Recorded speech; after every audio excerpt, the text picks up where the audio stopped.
Günümüzde sebebi bilinmeyen pek çok hastalığın sebeplerinden birisinin uyku apnesi olduğunu artık pek çok kişi biliyordur. Örneğin esansiyel hipertansiyon dediğimiz hastalık tamamen doğru bir nefes alamama ve beyne yeterli oksijen gitmeme sebebiyle oluşan ve yüksek oranda sebep olduğu hastalıklardan birisidir. Ertesi gün uykusuzluk, halsizlik pek çok komplikasyonlar içerir ve bunlar aynı zamanda gün içerisindeki dikkat kaybı sebebiyle farklı başka problemlere de sebep olabilir. İşte horlama bunun göstergelerinden bir tanesidir. Horlama için yapılan çözümler diş hekimliğinde nelerdir? Birincisi snoring apareyleriyle, horlama apareyleriyle gece uyurken kişilerin çene fonksiyonlarını kontrol altına alıp aynı zamanda nefes almalarını sağlayabiliyoruz.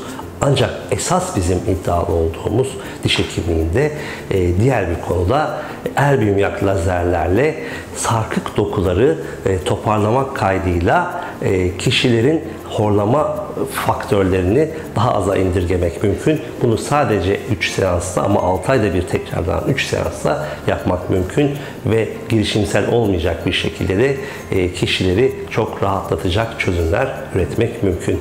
Daha detaylı bilgileri YouTube kanalımızda izleyebilirsiniz.